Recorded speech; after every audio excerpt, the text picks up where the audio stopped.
What's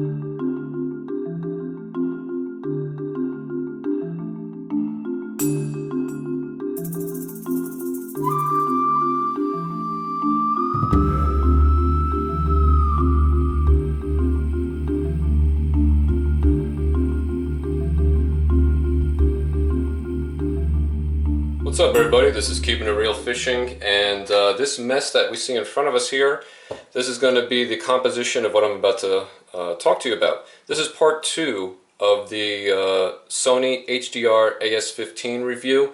This video right here is on mounting options. Most of this is going to be particular to this Sony model, to the AS15.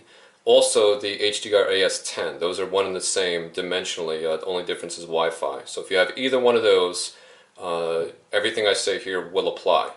Much of this is going to be specific to that camera. Some of it is going to be universal. And basically we're going to talk about 3 things. One is hatcam options. How you're going to get it on your hat. What if you...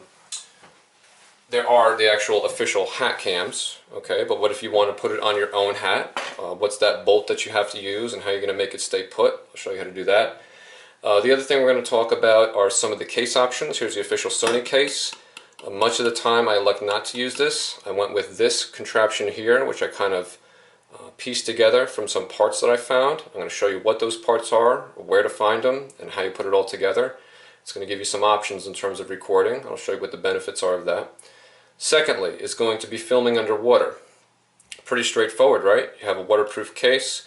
The more difficult part is how do you attach it to whatever you're going to use. You can see you got a heads up right here. In my case I'm using a trekking pole.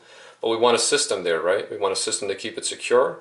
We want a system to also give us various angles. So it's very important that we have a ball joint, which we have. This piece here is very important. I'm going to show you where I got that from, how I mounted it, and how the whole system works. And then lastly, it's not really a mounting options, but it's just something else you can do and how I do it. It's just filming at night, and no rocket science here, guys. You're just basically going to need a super bright flashlight and a way to keep it on your head in line with everything else, and so that's just where these 2 pieces come in. But the power of the flashlight is very important, otherwise you're going to be wasting your time. So the amount of lumens that it puts out is critical, and I'm going to tell you how many that you need because I've already had the bad experience of thinking I had enough and it was not enough to show up on camera. So I'll tell you what I think the cutoff point is for a flashlight you should be looking at, the batteries it's going to require, headbands, etc. Alright guys, so this is going to be part 2, mounting options, filming underwater, and filming at night. And again, most of this is going to be geared towards this Sony HDR-AS15. Alright, here we go. Alright, so regardless of what action camera you have actually, probably the best way and the way that we most see online is that someone's utilizing a hatcam. And I'm just going to refer to it as hatcam even though that's an actual product and an actual company. I'm just going to call any kind of mount that you actually put on the brim of a hat, just for convenience sake in this video, I'm just going to refer to it as a hatcam. Alright, so one of the first ways to go about it, one of the easiest ways and non-involved ways, is to get the actual hatcam. Hatcams.com. I had ordered actually this hat with my first action camera a couple years back. It wasn't the Sony, it was my one prior to that. And they were the only ones that had this model of camera in stock, and while I was at it I was like, yeah, let me just get the hat. And so there's nothing really to these guys. It's pretty straightforward. Nothing wrong with buying theirs directly. Absolutely not. It'll be done. You don't have to worry about anything. But what I want to show you here is if you want to utilize your own hat, how you go about putting this on there and exactly what this is. So that's what I wanted to do. Right here I have my Cabela's Guidewear hat, and the reason was just my particulars were I wanted sun protection on my head. I often fish for a large portion of the day, sometimes from sun up to sundown, and I wanted sun protection. And this one has a cape that goes down the back and it clips to the side, so it covers like the side of my face as well as the back. And I just like that. I prefer to sunscreen. So whatever your reasons are, if you want to just make your own hat into a hat cam, it's pretty straightforward. And this is what you're going to need. Obviously you need this bolt. The particulars on this bolt, what you need to get, this is the important part, is the dimensions here. It's called 1/4. It's 1/4 inch by 20 TPI. TPI stands for threads per inch, and that's the spacing of the threads, and that's what's going to match up to any right here, any tripod mount. That's a standardized size. For action cameras, for any point and shoot camera you have, or even a larger camera, this is an industry standardized size. Right, 1/4 inch by 20. Now the 1/4 by 20 is just referring to actually this dimension side to side and the spacing between the rings. The next thing you have to worry about is actually the length from top to bottom. That's going to depend on the particulars of your hat. I guess most brims are about the same thickness. But then also, if you're not using the Sony, I know even though this video is for that, but if you're using another manufacturer, depending on how much space there is in the receptacle that you're going to be screwing it into, my advice is, because they only cost about 11 cents a piece, is get 3 different sizes. Get one that's a 1/2 inch in height, and get one that's 3/4 inch in height. That's what I'm using here, as a 3/4 inch. I think that's probably your best size for most applications. And because they're so cheap, just get a 1-inch one. Have all 3, and you'll find the one that will work perfectly with your setup. The other thing you want to do, guys, is just get a little washer, because you want to displace some of the pressure of that bolt head pressing against the brim of the hat. You got to remember, when this is all said and done, and this thing is screwed down on here, it's going to be screwed really tightly. There's going to be a lot of pressure between this and this side, obviously, because you don't want this moving in any dimension. So make sure you put that washer there, and that's pretty much it. The other thing I would advise, though, even though you can go just like that, is that this is going to eventually get kind of loose. One other thing I would say is that when you make this hole, you could do it with a drill, although be careful, do it on slow, because otherwise you'll grab the material and it'll spin. You could even use like a sharp awl or even a very, very sharp knife, carefully. But make the hole very, very small, and then push as hard as you can and thread the screw through. You don't want to just push this through. You want there to be retention here. You want this to be rigid. Just one less place that over time you're going to develop any slack. You don't want slack in this. You don't want your hat cam to be bobbling around. So make sure that hole's nice and small. This way you could thread this through. And right now, I mean, I couldn't push that thing through if I wanted to. It's in there really, really good. If you make the hole too big, or what you should probably do anyway, is get one of these things. If you already have a tripod, you're probably going to have one of these. They're on pretty much every tripod. And it's just a secondary piece, which, this is how I usually have it actually, it's usually on there, I just took it off momentarily, which allows you then to kind of back it up. And you could back it up so that it hits the camera, and allows your camera to be perfectly straight, because sometimes you're going to spin that camera on, and where the internal threading stops, your camera might not get tight till it's pointing, say, that way. So you could always go to the bottom here and rotate this screw. That's one option. But on most tripods you're going to see one of these things, so you could just kind of spin it up to the bottom of the camera and tighten it down. This guy right here, if you don't have a tripod that has one of these on, again, it's not critical, but it does help to fill in the space and to tighten everything up, is off of this guy. Now let me just mention this while I'm at it. Some people might see this and they might be like, well, why don't you just get one of these, if you wanted to use a hat other than a hat cam, be like, yeah, I saw these things where you just clip into the front of your hat. You don't even need to do all that mounting. You don't even need to mess up a good hat of yours. You can wear your favorite hat and not put a hole in it. You just get one of these things and you just clip it on, and boom, you're done. And hence what I thought. I mean, that's why I have it. Problem here is, you see how far this thing mounts? It's almost past the front of the brim. This thing is so tip heavy, incredibly tip heavy. You have to tighten your hat up so much, it's going to give you a headache, one. And two, even after you've done that, you just feel like, even though this has good retention, I was just always afraid that the camera was going to fall into the water, one. Two, it hurt my head because I had to wear the hat so tight. And three, look at the angle. It's tipped so far forward. There's another one I think on the market that has a ball joint here. You could actually rotate this, but this one was fixed, so you'd have to like wear your hat like super far back on your head, almost like on your neck, to have it, a suitable angle. So anyway, guys, that's just my 2 cents on these. Feel free to try them. They're pretty cheap. And it wasn't a lost cause because I got this piece, but in case you're wondering why I just didn't use one of these, that's why.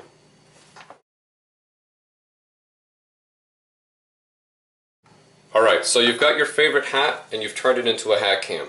So this video is particular to the Sony, and what I want to show you here are your mounting options. Again, this is for the HDR-AS15 and the AS10, and I'll just mention really quickly that the newest version, the HDR-AS30, has come out, and it does alleviate some of these problems, but there's a big price increase. I believe that model's $299, whereas these are over $100 cheaper, and there's some workarounds to the few shortcomings.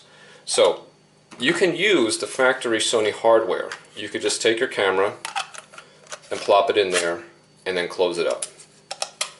Now what's the problem here? What do you notice?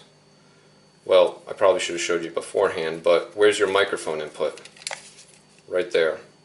Now the case that I made for the Sony in my first video, and the reason I went with this one above all the others, was in addition to very solid video, was far and away the best audio pickup. If that's important to you, it was very important to me. Clear audio, being able to pick it up from, you know, a really good distance away, it adds to the fishing experience when you're shooting your videos. So if you close this up, just like we've seen on many GoPro videos, when they're closed up, you hear nothing. You just hear kind of the chatter of the camera, you know, smacking around on the inside. This is not a good solution. Of course, you can modify this and cut it out, but then you lose the ability to have this as a waterproof case, which you probably want. So one of your options is to take this little guy off. You could just put him back in. That's not a permanent thing. Now this is going to look really bootleg, but the end game, guys, I mean the end result is it works just fine. So let me show you one of your options if you just want to use this Sony case.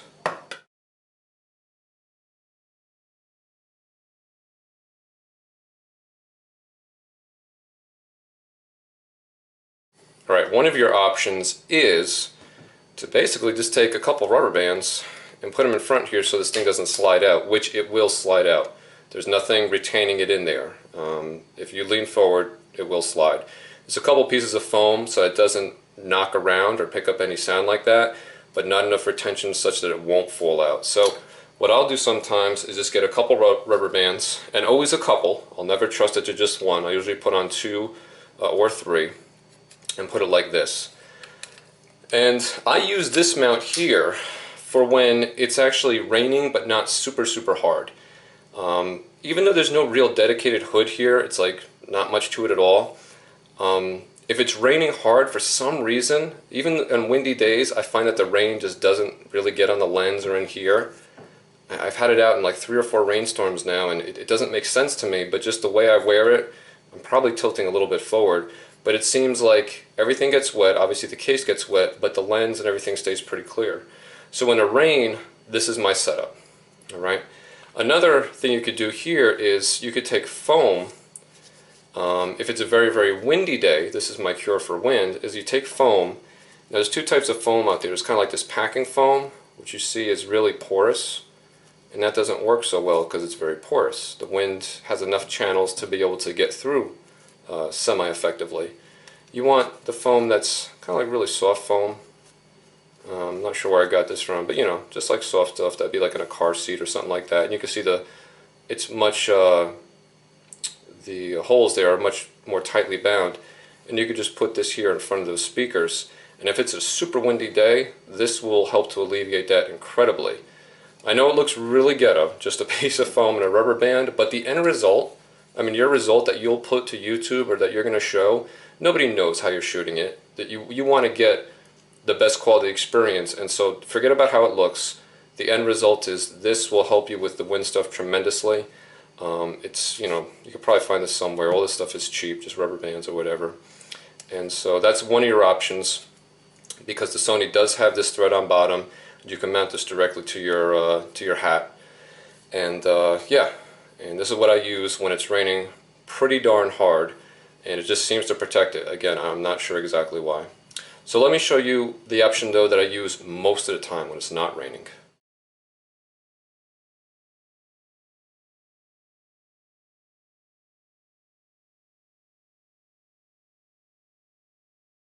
Alright, here's my go-to option. I have this little thing here which I kind of created in a sense. And this Sony fits perfectly in there like it's made for it. It's nice and tight. The purpose of this is twofold. One is this case here is actually the same weight as the camera itself. Camera and this weigh the same. So wearing this and having the camera in it does get to be heavy on the head. So I was looking for a way to shave some weight and to get the whole thing a little bit lighter. So I did some homework, and I think I found somebody else who had something similar, and I ordered up this. Let me show you exactly what you need to order. I'll show you the exact web page actually. Alright guys, that's what you're looking for. Go on to eBay or Amazon. You're going to be searching for a cell phone tripod. What you're looking for is the one that looks like that. Okay? This tripod, and you're going to see a lot of them, and they should all be about $5 if not less. There's some other versions. These other versions might work, you know, absolutely. Feel free to try them out. It might work better. This one seems to work fine for me, but you'll see it as you scroll through. It'll pop up from time to time. Yeah, there it is again. Same thing. So anyway, cell phone tripod holder, and you're looking for that guy right there. Now let me show you why you want that one. The main thing that you want out of that assembly there, guys, is you're looking for is this piece. And this piece has the threading on bottom to go right to your hat. It also is kind of expandable. You could move it like that or like this, which is not necessary because again, this video is just all geared towards this one Sony model. So if you just want to kind of replicate what I have, this is what works. I can't vouch for other stuff, you know, you'll have to experiment on your own. But this holds the Sony really, really good. It's like it was made for it actually. Just fits in there perfectly. The only thing you have to do is to make clearance for the speakers, you have to shave out a little part. This guy right here. The way it comes to you, there is, how did that mount there? But there's a piece on the front, I think like so, yep. And that will be directly in the way of your speakers, so you don't want that. So you just go along there with a, I think I just used a hacksaw, just very carefully. And you just want to measure it so that your speakers are not impeded, there's nothing in their way, okay? Now you have full access to all your controls, of course. This is essentially like a skeleton mount. Start, stop, and over here. Again, this looks very, very ghetto, but in practice it works really well. And then over this, because the retention here is good, but not great. And now this one can't fall forward because of this lip here. The unit actually can't fall out of this way. It would only be able to fall out potentially backwards, but it does have good retention. But I still always like to fortify that, so I'll usually take 2 rubber bands and just put them over the top. Again, I can't stress, I know it's definitely not a aesthetically pleasing solution, but it works perfectly.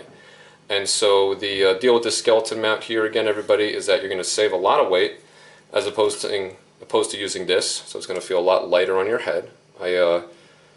I sometimes forget that it's on there. I can't say that I forget. I mean, it's a relatively heavy hat, but it's a lot more comfortable with the standard mount. You have good sound pickup on this, access to all your controls. You could readily get to the back. I make my battery switches. Takes me about 20 seconds flat. Put one out, put the next one in, go. I'm back up and running. So this is the main component of that tripod system. That's what you're looking for. But there's 2 other things to that system as well that you're going to utilize, and let's see if any of those are pertinent right now. Nope, those are going to be in the next section. So I think that's pretty much it, everybody, in terms of the mounting system. How to use the Sony one, why you would want to keep it open, and then just what I use here for my hatcam mount. Alright, let's move on to the next thing, which is going to be filming underwater.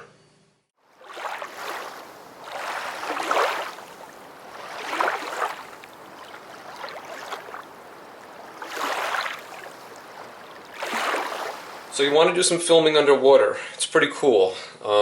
One of the options is to always have the camera kind of this like, I guess if you have more than one, or if you want to dedicate a whole day to getting a really good underwater shot, you can get some kind of pole, mount it to the outside of your boat, and just let that camera sit there until you get a bite, and then, you know, of course, hopefully the fish is on that side of the boat, and you bring it by the camera and all that stuff. the more likely approach is that you're probably going to want to turn it on upon getting a bite and stick it in the water real fast.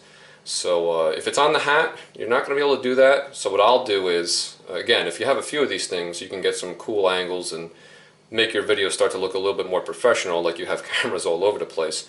But what I do is I'll run it as a hat cam, and then I'll just make a conscious decision at some point during the day that, hey, I want to get some underwater footage. I want to, if I'm filming with, or if I'm fishing with somebody else, I'll wait until they get a bite, and then I'll turn it on the second that they get that strike, and then I'll film the fish coming towards the boat, and then when they release it and everything like that. So how do you do that? This is the second part from that tripod system that you're going to look for. You get three components to it, remember? You get the part here that we mount the hat cam into for regular, filming from the hat vantage point. It's going to have this part to it, and it's also going to have this part to it. Now this part, I have another piece on right now, and I'm going to show you what that's all about. So you actually get a twofer. You're getting this mount and this piece, which is integral to this next system of filming underwater. This here just separates from the tripod via one single screw, which you just access from the bottom. So you just unscrew that, and then this will separate from here. And then what you want to do is, what I did, is I got some of these. They're just, ring clamps that you could turn, and I liked the ones with the key here so I could do this in the field. Of course you could just bring a screwdriver, but I saw these, so I figured it'd just be a little bit easier. And what we're trying to do here is we want this ball joint, because that'll give us the ability to make our camera point in the various directions that we want to underwater. Maybe we're doing a video we want to film, just out to the side of the boat, probably the most traditional angle. Maybe you're doing a lure review video and you want to record the action of a topwater lure as it comes above, and you want to shoot it from like a fish's vantage point that's below. This ball joint here is going to give you the ability to shoot in a direction that you want. All right, so this is an important piece.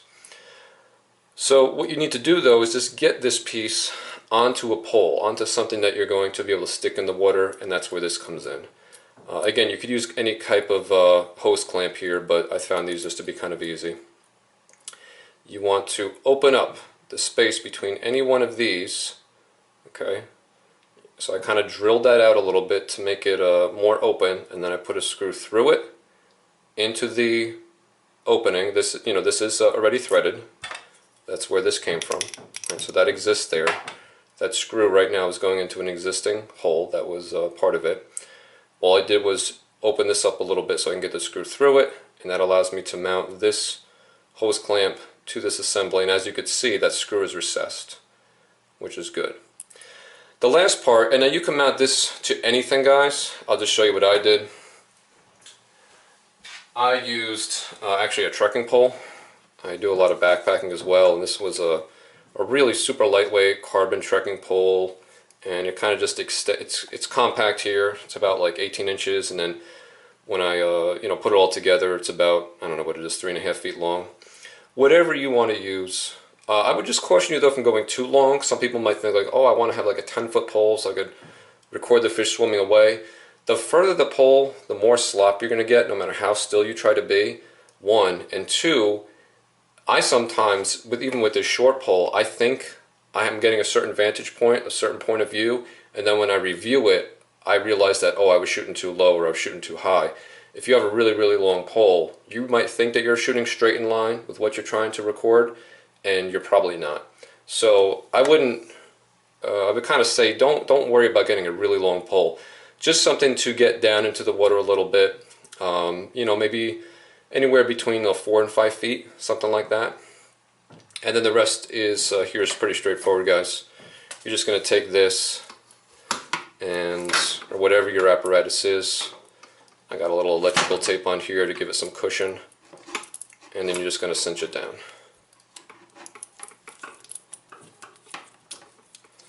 Cinch it down.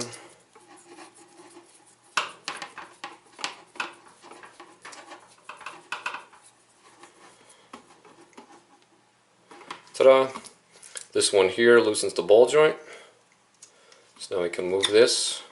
It doesn't move in 360 as you can see on this one. It rotates kind of in a circular motion here, and it does a 90-degree here to give you some steeper angles like that. And then this would be with the waterproof case, of course. And then the waterproof case would go onto here. And you can rotate it, and when you get the angle that you want, if you want to shoot that way or this way or that way, or however you need to shoot, you rotate it until you get it. If you don't have it immediately, of course you can rotate this thing and just move everything around so you got the angle you want. Cinch this down. This one will lock it into place. Of course, the camera would be in there, the lid would be on it. You hit record and you're good to go. Do some underwater filming. Hey guys, this is what I want to show you real quick here. Very important. I don't want to be responsible for any lost cameras. I wouldn't trust that whole system just to that one screw in there. This is true of any camera you put on there. So what I would advise doing is just, in the case of this Sony, there's a hole to tie a string, and find an anchor point also on the pole. Let me just roll in the clip here. I'll show you some underwater footage, but I have to do one asterisk though. This clip here, there's actually a water section, or a water setting for the action cam. There's two settings, normal and like underwater. I forgot to put it to underwater when I filmed this, so the clarity would be a decent amount better had I made that switch, so just know that before you see this.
Alright, and last part everybody, filming at night. Again, you're not going to get terribly good image quality, but if you're like me, you're probably not like me, but I have this anal thing, whereas I always want to get like that monster fish on tape, and who's to say that it won't happen at 9 o'clock at night as my last cast under a full moon. I always want to capture it. So the last part I thought of was like, alright, I got my hatcam and I could do some underwater stuff, but man, what if that strike happens at night? I want to record it. Pretty simple here, guys. I'll just show you again my setup. This is just the way I'm doing it. I'll show you these particular parts because this is, I can vouch for it. I'm sure there's other ways to go about it though. I'm going to be particular on this one and give you the exact, product. It's from Night Eyes, and basically it's a headband that has a mount here. This is an elastic mount for flashlights, and you can see there's a larger one and a smaller one depending on the diameter of your flashlight. And that's really all there is to it, guys. You just need to get your light out there with you. And so you want this because this is the best solution that I've found for a way to keep a light on your head shy of wearing a helmet, and having like one of those helmet mounts. The second part though that's pretty important, is very important, is the light itself. And let me get this out of the way a little bit. I started out using a 500 lumen light, and even with this camera here that's pretty sensitive as action cams go, the 500 lumens, it only picked up really when I got things right at the boat. I stepped it up not that long ago, and this one here is from Phoenix, relatively new light. It's called the PD35. This one is 850 lumens. Now, there's a whole lot brighter lights out there. There's lights that are, 1,000, 1,500, 2,000 lumens.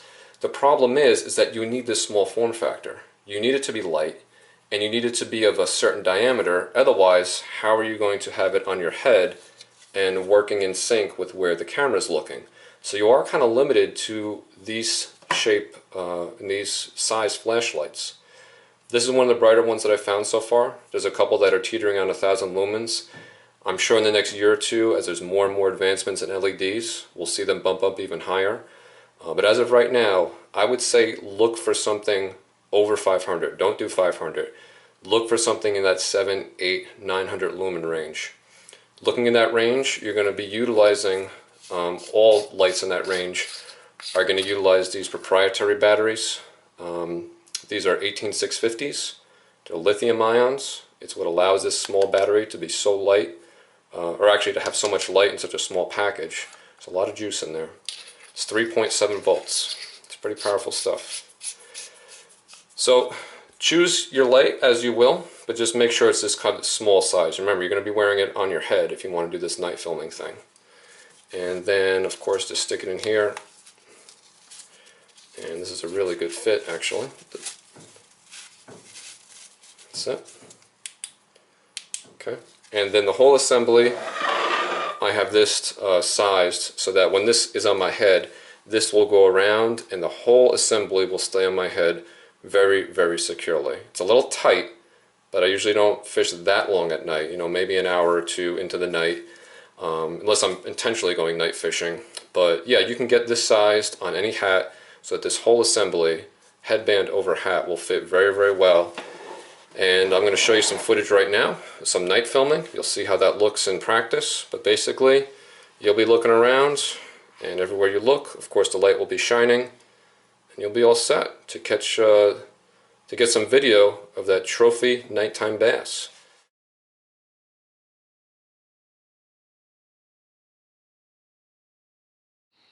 The reason I put this clip in here, everybody, is just so you could see more accurately how bright that light is. This is 850 lumens. The next clip after this one is going to be point of view through my my hatcam, through the action camera, but it's just to demonstrate the light gathering capabilities. If you can at all use a true camera and not one of the action cameras, you'll definitely pick up a lot more light, as you can see here.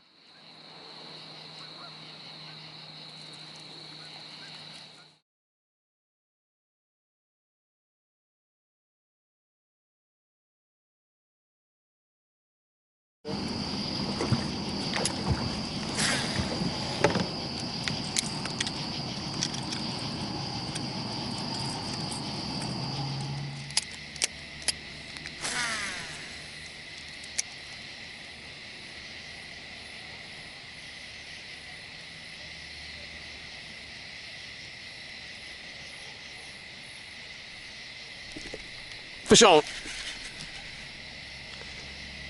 That's a good fish. That's a good fish there.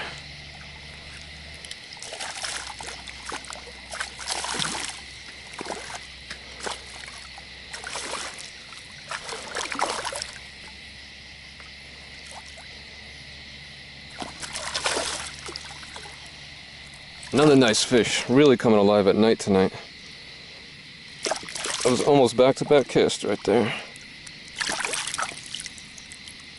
Really coming alive at night. Look at that guy. Look at that guy. A little perspective here. It's probably hard at night to see how big things are. Pretty good size.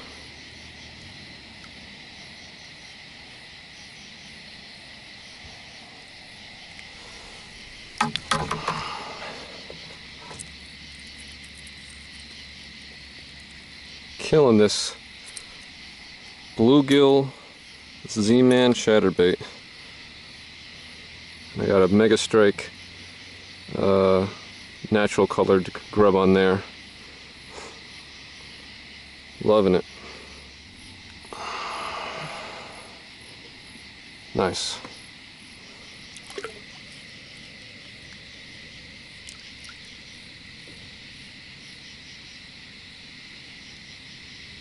So guys, I think that's pretty much it. A few mounting options. A quick way to get you shooting underwater. Really look for that piece on Amazon or eBay, that cell phone tripod mount. It's really, really cheap. I would advise you to get a few. Don't get just one, get a few, because you know, certain components of it could break. Make sure you got a few of those. And then, yeah, with regard to the light, make sure you get one that's pretty powerful so that it does light up your video adequately at night. Alright everybody, so this is all with regard to the Sony. I guess some of this stuff is universal. But if you have any questions, feel free. Leave it in the comments or shoot me an email. Thanks.